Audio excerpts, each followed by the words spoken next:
Bom dia, pessoal. Estamos ao vivo no Sextou com o Cardiologista. Meu nome é Leandro Giacomello, eu sou cardiologista, mestre e doutor em Ciências da Saúde e aproveito as sextas-feiras, bem no início do dia, para trazer informações para vocês sobre prevenção de doenças cardiovasculares, o que a gente chama de cardiologia comportamental. Momento em que a gente tem para empoderá-los, trazer informações e deixá-los mais seguros sobre a prevenção das doenças cardiovasculares. Hoje, nosso tema principal será as dislipidemias. O que são as dislipidemias? As dislipidemias são as alterações das gorduras no sangue, os distúrbios de gorduras no sangue. Vamos abordar especificamente o tratamento medicamentoso e as metas do colesterol ruim, do LDL colesterol. O que a gente precisa alcançar e quando precisa alcançar para que a gente realmente tenha uma proteção cardiovascular. Tá? Então, estamos abertos aí às suas dúvidas no chat, nos chamem no chat, o chat está aberto. Para anotar o chat precisa estar logado no YouTube. Aproveitem e se inscrevam no nosso canal e ativem o sininho que ele avisa. Toda sexta-feira, quando a gente vai ter uma live, vai ter algum evento, ele avisa vocês, tá bom? Então, hoje, nossa abordagem vai ser o tratamento medicamentoso do LDL colesterol, do colesterol ruim, que é hoje uma das grandes áreas de tratamento do cardiologista e muito bem conhecido do ponto de vista científico. Então, a gente já tem segurança hoje enorme para dizer quando precisa, quando não precisa tratar. Não é mais uma questão de achismo, mas vamos tratar só porque está alterado. Não. Paciente A precisa tratar com tal ênfase, o B com outra, e nós vamos avaliar isso hoje aqui com vocês, tá? Vamos passar então, vamos começar as nossas apresentações. A primeira coisa que eu gostaria de mostrar para vocês é a importância desse tema, tá? Então, se a gente avalia, por exemplo, prevalência dos fatores de risco para doenças cardiovasculares no Brasil, tá? Já está um pouco defasado, isso que é de 2015, tá, povo? Mas só para entender a magnitude que é isso, tá? A dislipidemia, que são os distúrbios das gorduras no sangue, os distúrbios do colesterol, do triglicerídeo, do HDL. O HDL é o colesterol bom, se ele está muito baixo é ruim. O LDL é o ruim, se está muito alto também é ruim. E o triglicerídeo também não deve ser muito alto. O triglicerídeo tem uma abordagem maior justamente quando a gente pensa em distúrbios de açúcares. Paciente que tem pré-diabetes, que tem diabetes, ou tem uma dieta muito rica em açúcares, costuma ter o triglicerídeo mais elevado, tá? Olha a importância disso no Brasil. 61,5% das pessoas tinham alteração desses níveis de colesterol. Então, é um público com uma alteração muito grande. Então, nós temos a hipertensão, que é a pressão alta, em 35,8% dos brasileiros, sobrepeso, 40%, e a obesidade, 23%. Se nós somarmos o peso acima do que é o ideal, 63% da população brasileira. O diabetes presente em 20% e subindo, até porque ela vem em conjunto com o sobrepeso e a obesidade. Então, à medida que nós vamos aumentando o sobrepeso e obesidade, aumentando o tempo de sobrepeso e o tempo de obesidade, aumenta-se o aparecimento, a probabilidade de aparecer o diabetes. Tabagismo, 13%, querendo aumentar por conta dos vapes, tá? Os dispositivos elétricos. E tabagismo pregresso, já foi pior o nosso tabagismo, era 30%. Tivemos uma era de lucidez e agora, pelo que a gente está vendo, estamos avançando novamente nesse risco. Então, usando esse gráfico, a gente entende que nosso tema hoje é de extrema relevância, que são as dislipidemias e como isso interfere na doença cardiovascular. Para entender como que iremos tratar esse colesterol, nós precisamos abordar seguinte classificação aqui, classificação de risco de paciente para abordagem de prevenção. Por que que isso muda? Porque de acordo com o risco do meu paciente, em qual dessas janelas ele se encontra, a gente vai abordar de forma mais ou menos intensa a redução do LDL colesterol. Tá? Então, a primeira coisa que a gente faz na prevenção, nós vamos dividir o paciente entre prevenção primária ou prevenção secundária. A prevenção primária do meu paciente é quando eu estou tratando os fatores de risco que levam à doença cardiovascular antes de ela se manifestar.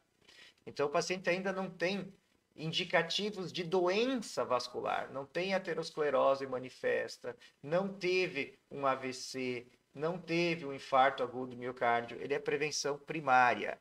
Nessa prevenção primária, eu vou avaliar o risco dele de desenvolver um evento isquêmico, o risco dele de desenvolver um infarto ou um AVC. Então, eu consigo, através de exames de laboratório, exames de imagem, a própria conversa com o paciente, a anamnese, a gente consegue enquadrar ele ou em baixo risco para desenvolver doença cardiovascular, em moderado risco, alto risco ou muito alto risco. E para o nosso paciente que chega e já é uma prevenção secundária, ou seja, ele chegou para consultar e ele já teve um infarto, ele já teve um AVC, ele já tem uma doença vascular periférica, ele já tem placas, esse paciente já tem um risco muito alto, tá? Esse paciente de risco muito alto, a gente tem que abordar ele de modo mais agressivo no controle do LDL colesterol.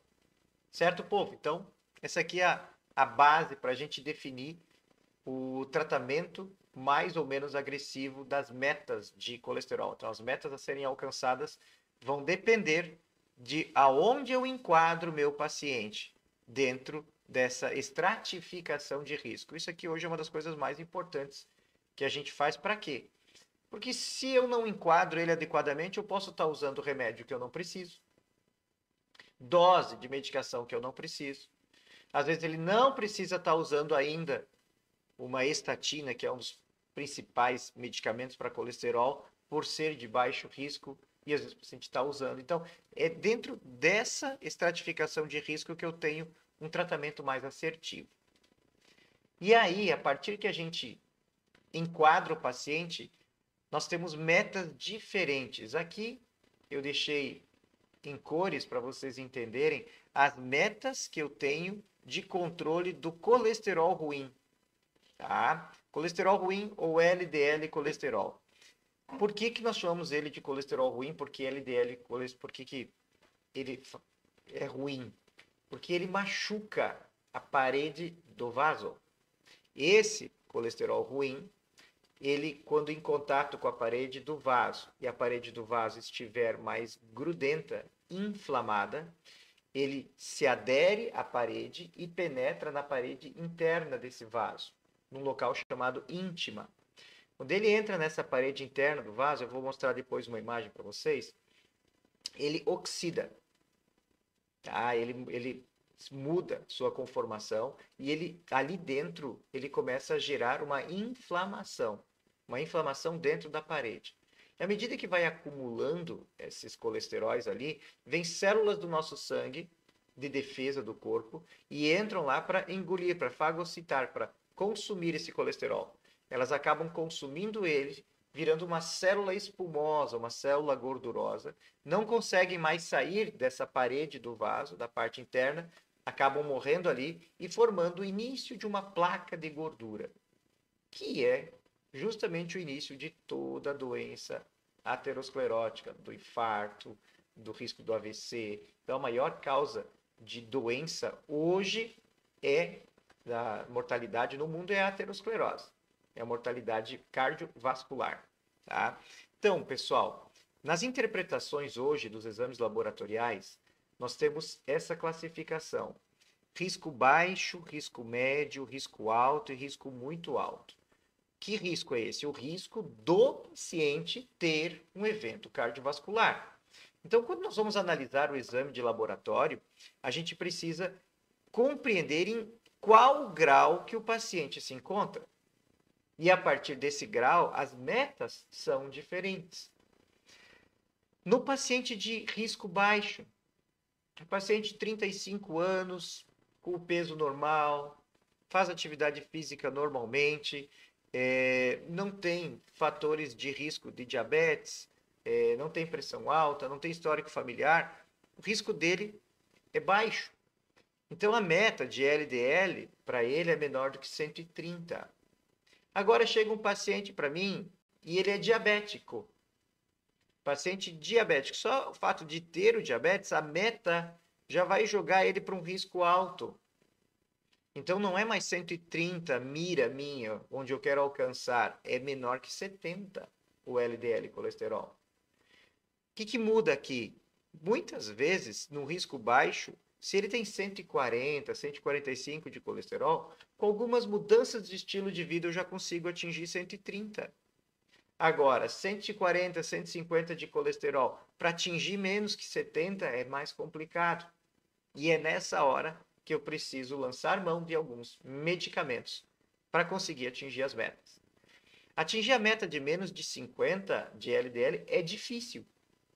Aqui não é fácil, aqui não é uma maneira que a gente consegue facilmente com dieta e exercício. Às vezes o paciente faz tudo certinho e ele não consegue atingir essa meta aqui de menos de 50. Geralmente o paciente de risco muito alto vai precisar de uma estatina. Tá? Outra coisa, não é só na alimentação que a gente controla. Não é só na alimentação que a gente vai controlar o colesterol. 70% dele tem produção hepática. Então varia sim no histórico familiar. Tá? O histórico familiar vai trazer diferenças aí e às vezes o paciente faz tudo certinho, faz a dieta, mas doutor, eu tenho caprichado na dieta e eu não tenho alcançado as metas. O uso da medicação vai muito bem. Bom dia, Roseli, seja muito bem-vinda. É sempre muito bom ter você aí colaborando com a gente, dando esse bom dia.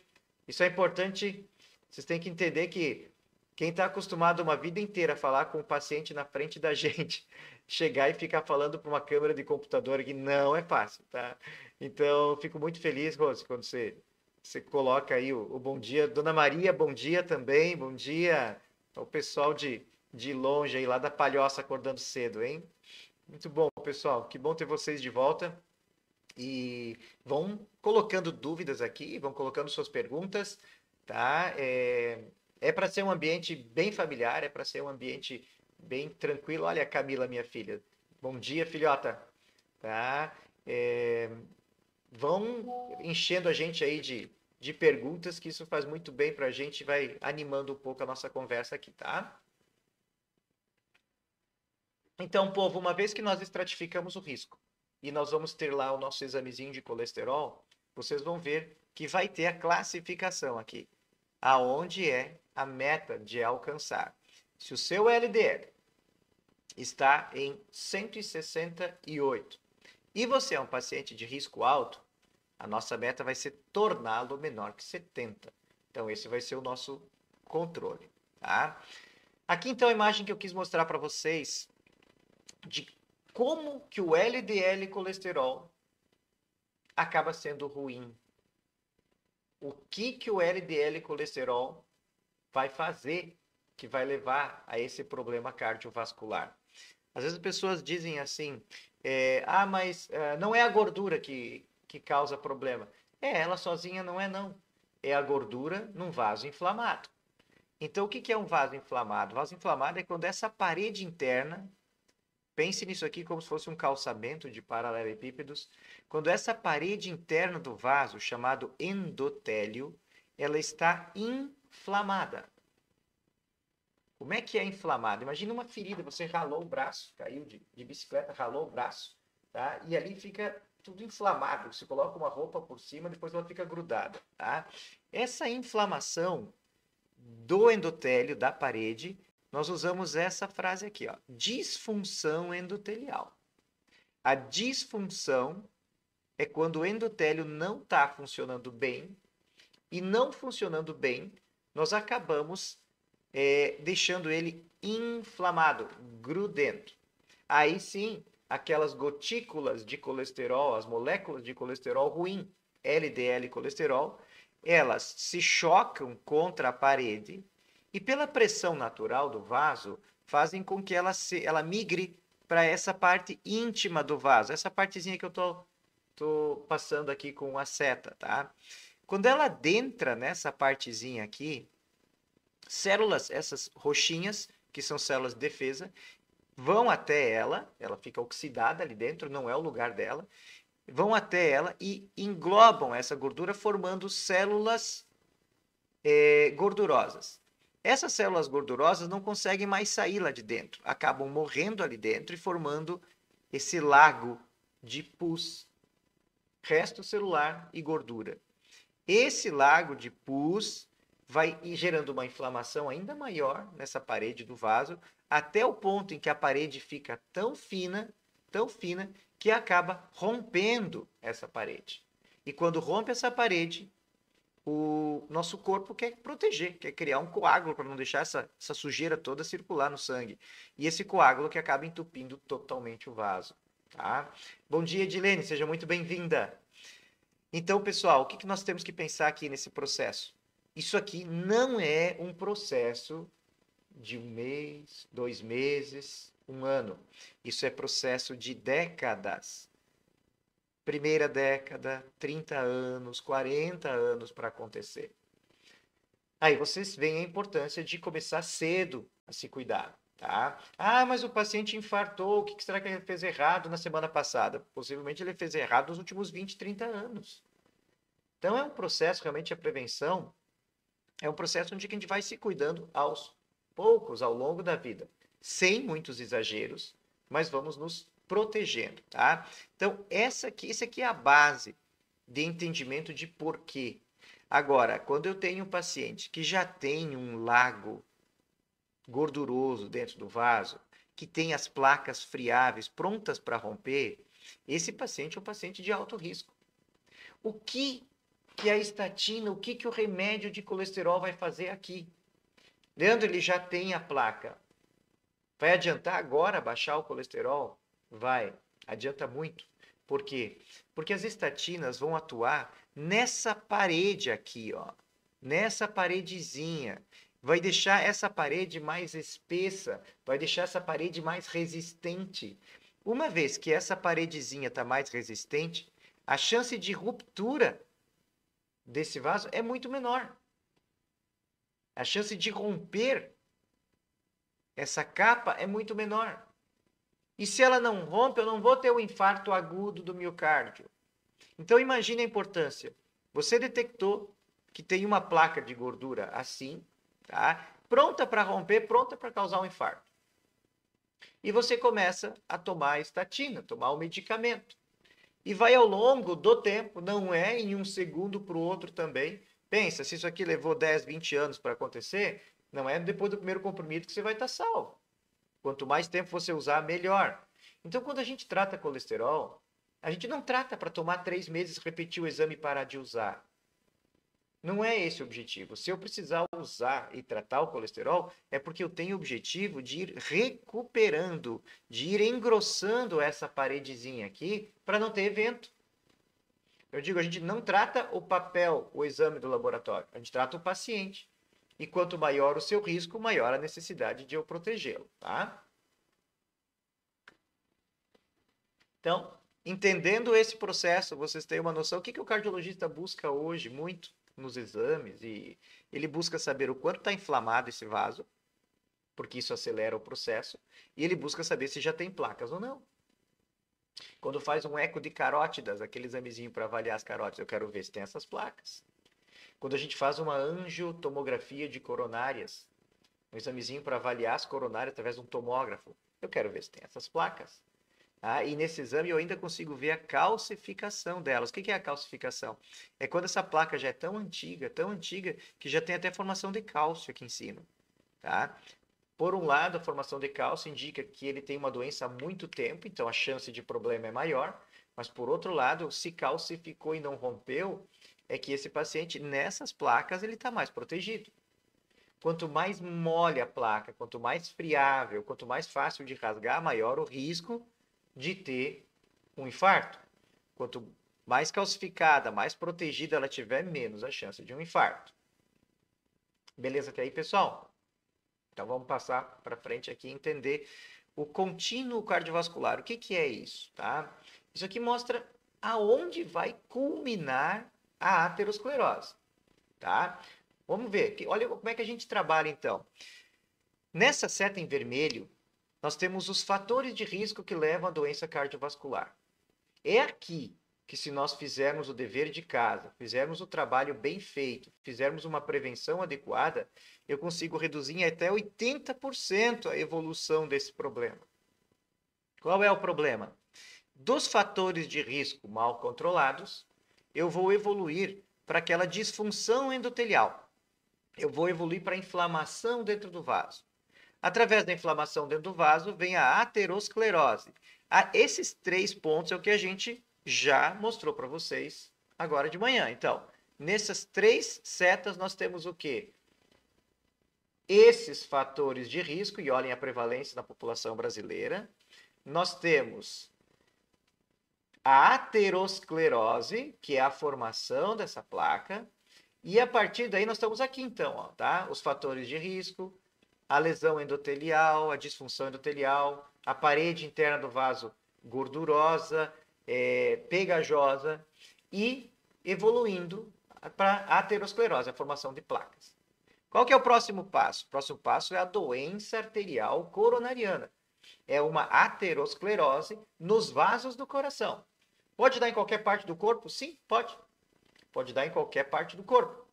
Mas a atenção que nós vamos ter agora aqui, na sequência desse contínuo cardiovascular, é nós termos a aterosclerose nos vasos do coração, nas artérias do coração, que chamamos de coronárias, tá? Aqui está em inglês, por isso que eu estou traduzindo para vocês, tá? Uma vez que eu tenha obstrução, que eu tenha essas placas de aterosclerose ocupando parte interna desse vaso, eu vou ter uma isquemia miocárdica. O que é isso? É a falta de oxigenação adequada do músculo do coração. Pode, além disso, surgir uma ruptura dessa placa. E a ruptura vai formar um trombo, um coágulo na coronária.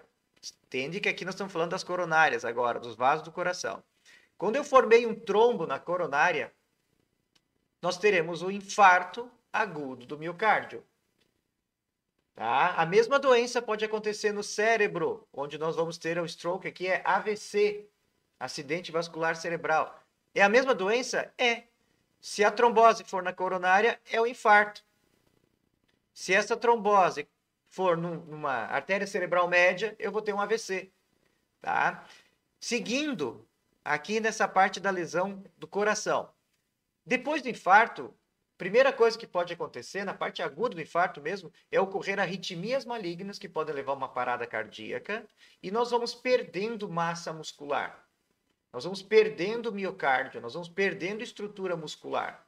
Então, aqui nós temos um risco grande de vida. Se nós conseguirmos atuarmos no momento certo, na hora certa, do jeito certo, a gente consegue proteger da morte aqui, tá? Mas o paciente pode evoluir, se não for bem tratado, para um remodelamento do músculo do coração. Imagina que esse músculo do coração, sem oxigenação adequada, por conta desse infarto, sem oxigenação adequada, ele acabou sofrendo. E sofrendo, ele vai remodelando. Remodelando, ele vai enfraquecendo as suas fibras. Uma vez que isso acontece, que vai enfraquecendo as fibras, nós temos o quê? Uma dilatação ventricular. O ventrículo esquerdo fica dilatado, fica cansado. Com a dilatação ventricular, perde-se a força de contratilidade e, a partir daí, desenvolve-se uma insuficiência cardíaca congestiva, onde a pessoa, para fazer poucos passos, já se sente muito cansada.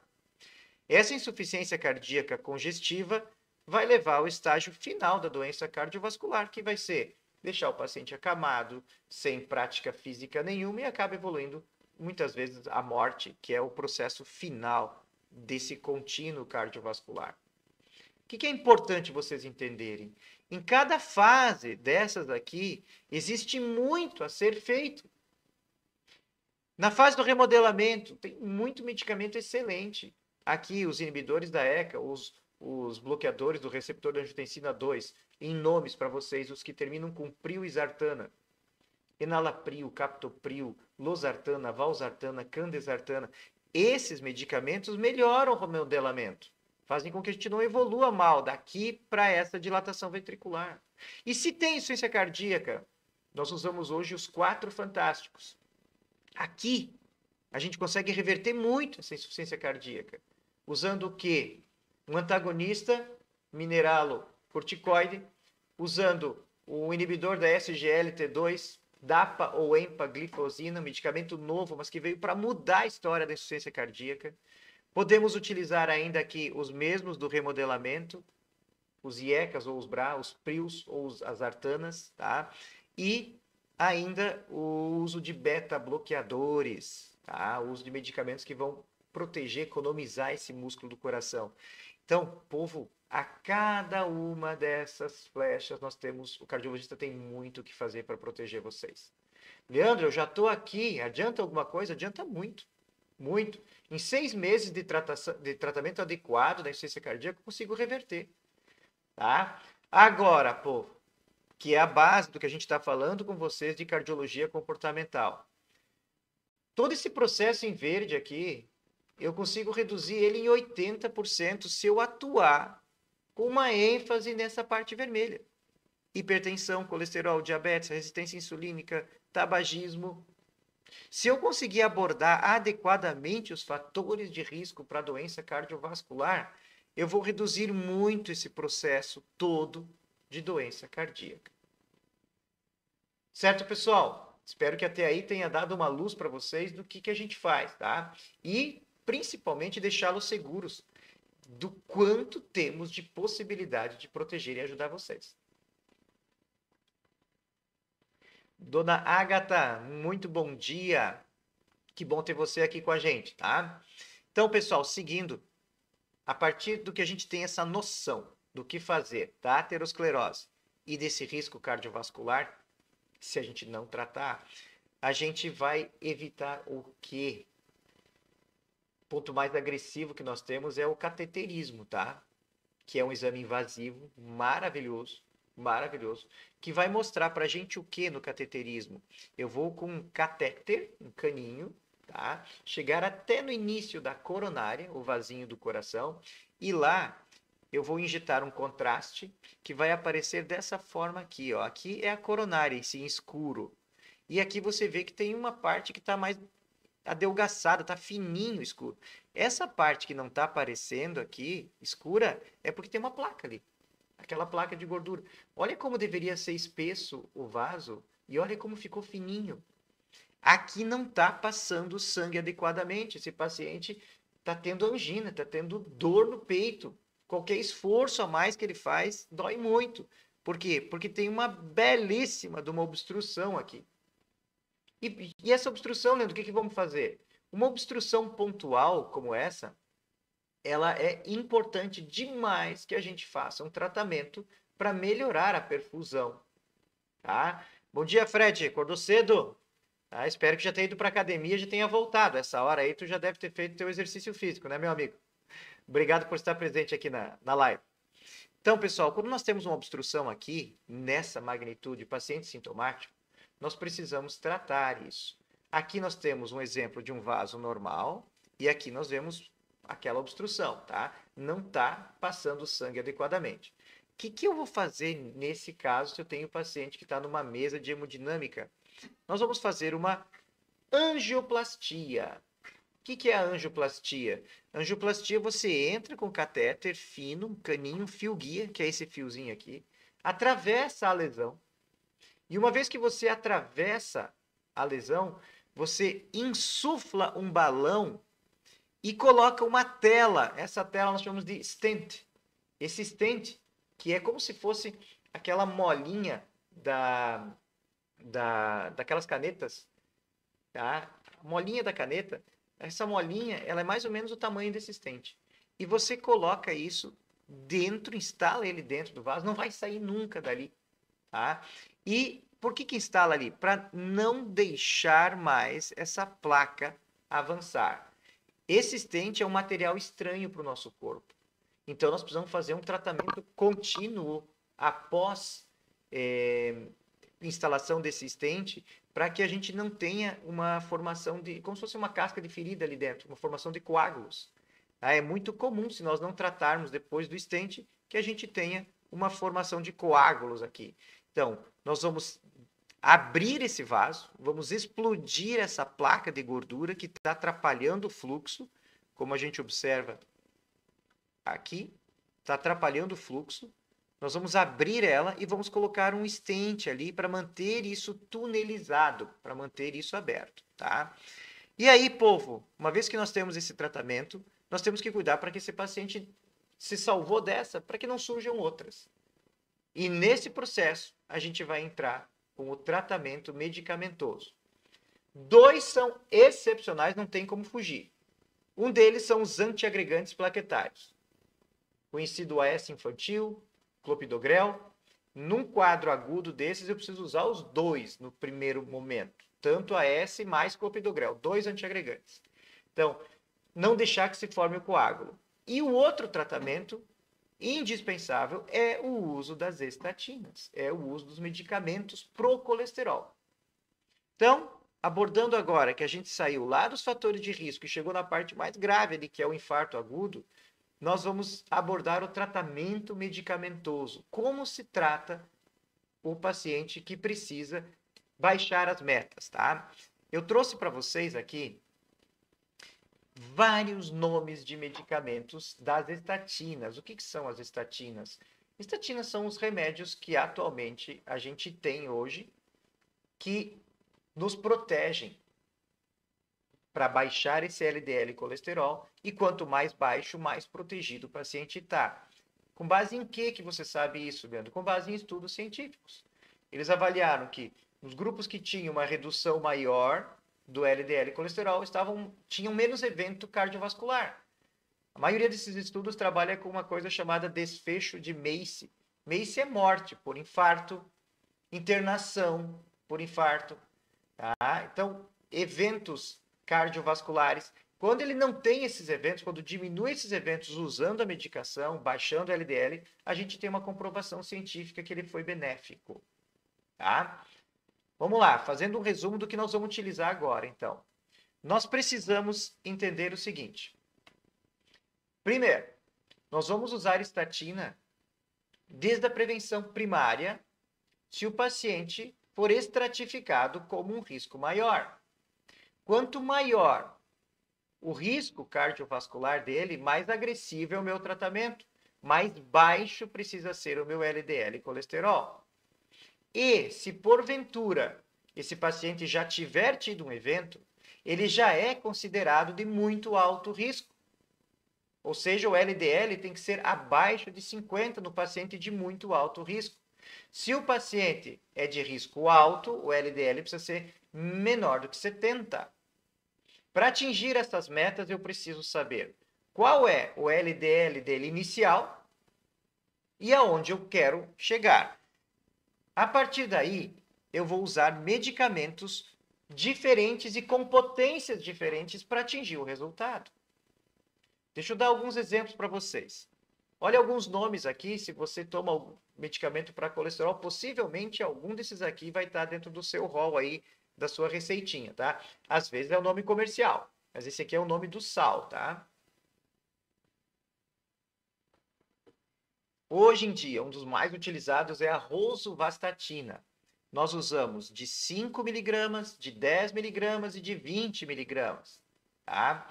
A atorvastatina, 10 miligramas, 20 miligramas, 40 miligramas e 80 miligramas. A simvastatina também temos a de 20, de 40. Pravastatina, menos utilizada. Tá? Menos utilizada. Já foi utilizada mais lá no passado, igualmente a fluvastatina. Por quê? Porque elas não têm uma potência muito grande de redução de colesterol. Vocês podem ver aqui que a potência delas é em torno de 25% de redução de colesterol. Para que eu vou usar uma estatina que tem uma redução de 25% se eu posso usar a rosuvastatina de 10 que tem uma redução de aproximadamente 50%, tá? E ainda temos a pitavastatina de 2 e de 4 miligramas.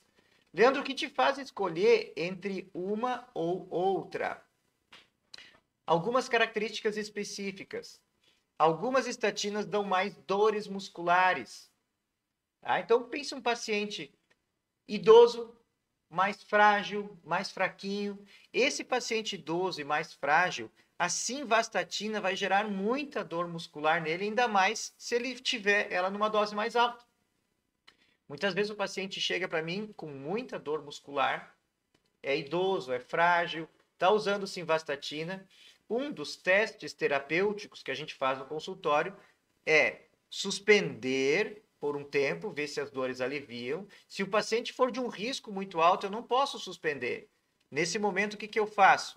Eu substituo, por exemplo, uma simvastatina de 40 miligramas, que vai ter uma redução aqui em torno de 40%, e eu coloco para esse paciente a pitavastatina de 4 miligramas, que vai dar uma redução parecida de 40%.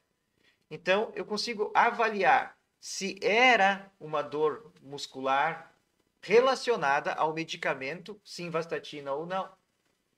Por vezes o paciente sente a melhora. Então, a gente consegue inferir. Então, a escolha do medicamento varia hoje do quanto ele já foi estudado. Os medicamentos mais estudados que nós temos dentro da medicina são a atorvastatina.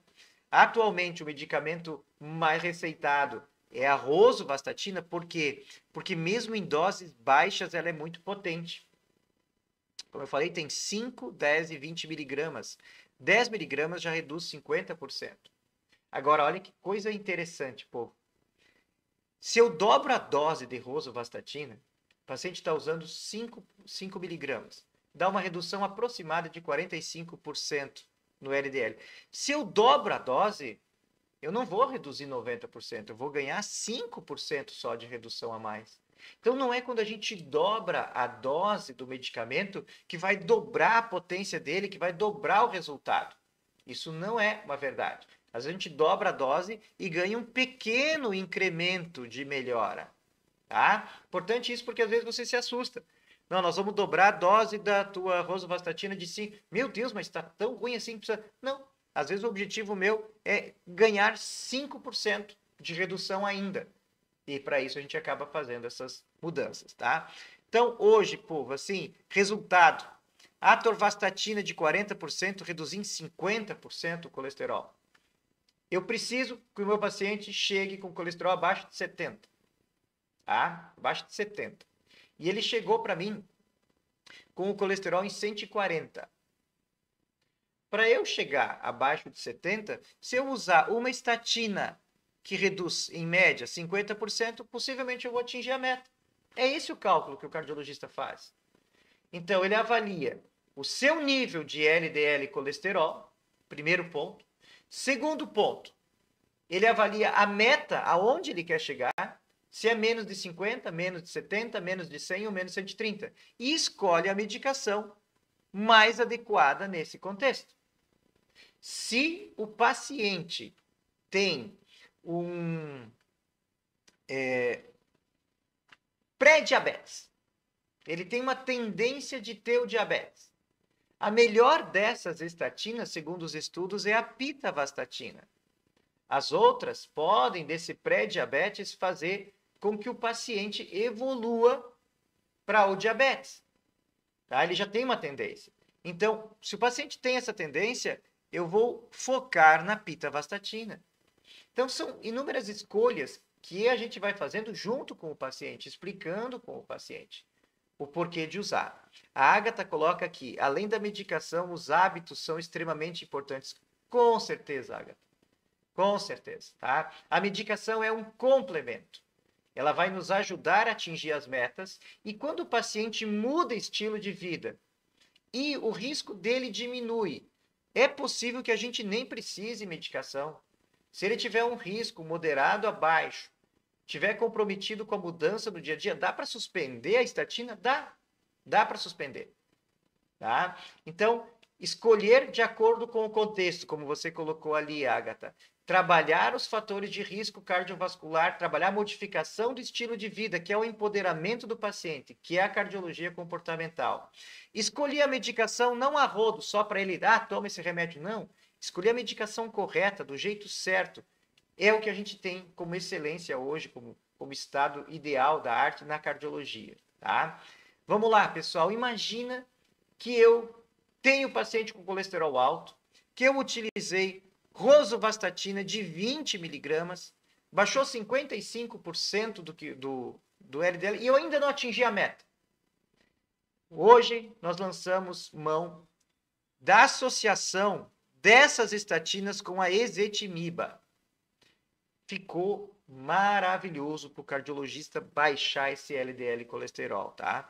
Quando eu acrescento ezetimiba junto, eu pego esses percentuais ao lado e consigo potencializar 15 a 20% ainda de redução. Imagina que uma rosuvastatina de 5 reduz em média 45%. A de 10, 50%. Se eu colocar a ezetimiba junto com essa de 5, eu vou para 60 a 65% de redução, quando é rosuvastatina de 5 mais ezetimiba de 10. É mais potente do que a de 10, é mais potente do que a de 20 isolada. Então, a gente vai incrementando resultados. E isso hoje é uma realidade muito frequente, tá? Muito frequente é associar uma estatina com a ezetimiba quando eu preciso atingir metas mais agressivas de proteção, tá? Quando a gente sai, Leandro, eu não posso usar estatina.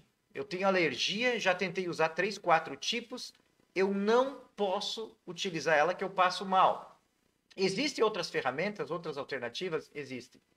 Existe um medicamento novo, chamado inibidor da PCSK9. Esse é o nome da molécula, tá? Esse medicamento, ele reduz em 50% o colesterol sem o uso da estatina. Usando estatina melhora ainda mais, mas ele reduz em 50% onde você estiver de meta, através de uma injeção semanal desse medicamento. O problema é o custo. São medicamentos que custam mais de R$1.000 por mês. Então, muitos pacientes não conseguem usar. Quando que a gente utiliza isso? Num paciente muito grave, de muito risco, que precisa baixar muito essa meta de LDL. Ele precisa baixar muito, muito, muito. Às vezes eu preciso, além da estatina, usar o inibidor da PCSK9. Tá? Temos ferramentas surgindo, temos pacientes que são resistentes ao inibidor da PCSK9. E aí vem outros inibidores mais potentes ainda. Então, a cardiologia está avançando muito, a prevenção cardiovascular está avançando muito, tá?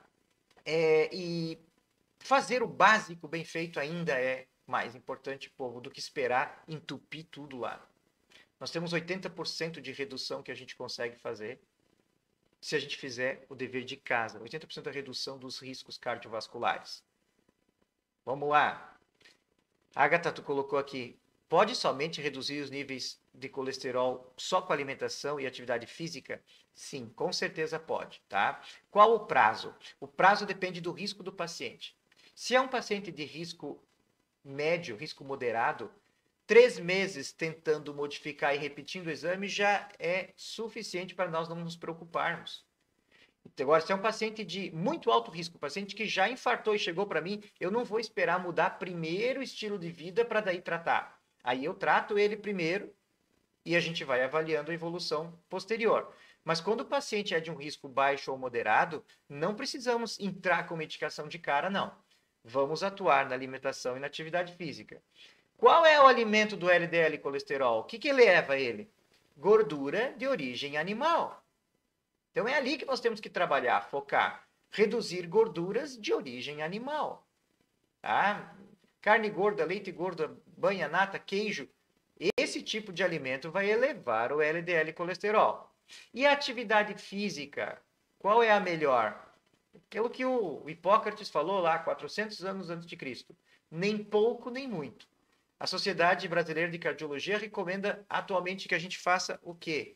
Que a gente faça atividade física em torno de 150 minutos, divididos em 3 a 5 vezes por semana numa atividade moderada a intensa. Se é um paciente jovem, fazer uma caminhadinha é uma atividade intensa? Não, é moderada a baixa. Agora, se é um idoso, paciente de 75, 80 anos, que vai fazer uma caminhada, ele já está fazendo uma atividade muito boa. Tá? E a caminhada, Leandro, mais rápida, mais devagar, se sentindo bem a mais rápida possível. Quanto tempo? 30 minutos 5 vezes por semana ou 50 minutos 3 vezes por semana é o melhor resultado que você vai ter para controle desses níveis de colesterol. Vamos lá, vamos repetir um pouquinho então, que isso aqui é importante demais para empoderar você a não precisar de medicamento, tá? Prevenção primária no paciente de baixo risco, no paciente de risco moderado. Atividade física, 150 minutos por semana, divididos em 3 a 5 vezes por semana, de exercício moderado a intenso. Aquele que dá suada mesmo, aquele que você vai suar. Dieta, alimentação, para LDL e colesterol. Evite gorduras de origem animal. Carne gorda, leite gordo, banha, nata, queijo.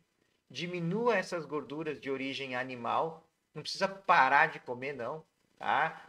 O nível de exigência de acordo com o risco do paciente. Então, controle um pouco. Repete o colesterol depois de 3 meses. Avalie o resultado que vai ter. Tá? Procure o médico, né, qualquer dúvida que tenha, para ter mais segurança. Mas existem ferramentas gigantes para você se proteger antes do problema chegar. Certo, povo?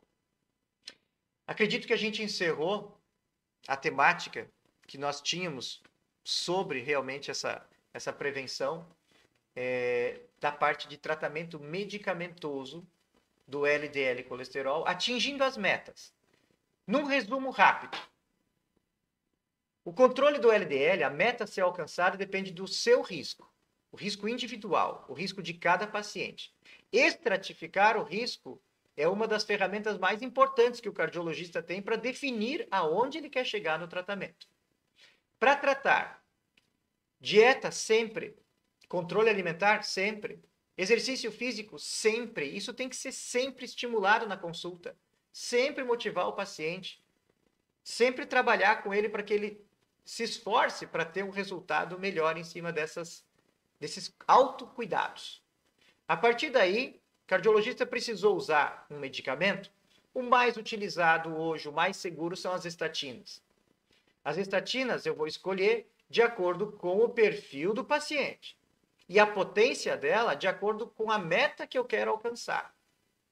Vou repetir depois de um tempo os exames? Claro. O paciente A pode responder super bem, o paciente B pode não responder tão bem. A partir daí, desse contexto, a gente vai ajustando as doses. Eu já estou numa dose alta de rosuvastatina, 20 miligramas. Não atingi a meta ainda, esse paciente ainda está sob risco. Acrescenta ezetimiba junto. Repete o exame depois. Opa, agora atingi a meta. E a partir daí, a gente vai fazendo esse controle do paciente e trazendo cada vez mais segurança para que ele não evolua para um evento cardiovascular. A Agatha complementa aqui, durante a atividade física, a frequência cardíaca pode variar em qual nível? Essa pergunta é excelente, Agatha, tá? Hoje em dia, quando a gente utiliza esses aparelhinhos aqui, que conseguem definir a frequência cardíaca, a gente consegue ter um controle melhor do exercício, tá? Buscar atingir uma meta de frequência cardíaca é o que a gente faz num serviço de reabilitação cardíaca, por exemplo. A gente tenta atingir a frequência cardíaca ideal de treino para o nosso paciente. Só que depende muito de paciente para paciente e depende de qual medicamento ele está usando. Se é um paciente usando beta-bloqueador, atenolol, propranolol, metoprolol, nebivolol, carvedilol, todos esses zolol, esse paciente, naturalmente, pela medicação, ele vai ter uma frequência cardíaca mais baixa. Então, a meta de frequência cardíaca de treino não é a mesma, tá? Um paciente jovem, saudável que quer controlar sobre o seu exercício físico. A gente faz um cálculo mais ou menos assim: 220 menos a idade. Imagina uma pessoa de 40 anos, tá? 220 menos 40. A frequência máxima de treino dele, em torno de 180, sem nenhum medicamento, não usando nada. E a frequência de treino em torno de 80%, 85% desses 180. Então, eu sei que é um pouquinho complicado a gente mostrando aqui, mas para entender que da mesma forma que escolher o medicamento não é só um achômetro, a gente tem cálculos para fazer, para definir a frequência cardíaca de treino do paciente, eu também tenho cálculos para fazer, para ter um máximo de benefício do treino que ele quer. Que tipo de treino? Eu quero um treino cardio, eu quero um treino aeróbico, eu quero um treino de resistência, eu quero um treino de força. Para cada tipo de treinamento, muda-se a meta, muda-se o que se busca.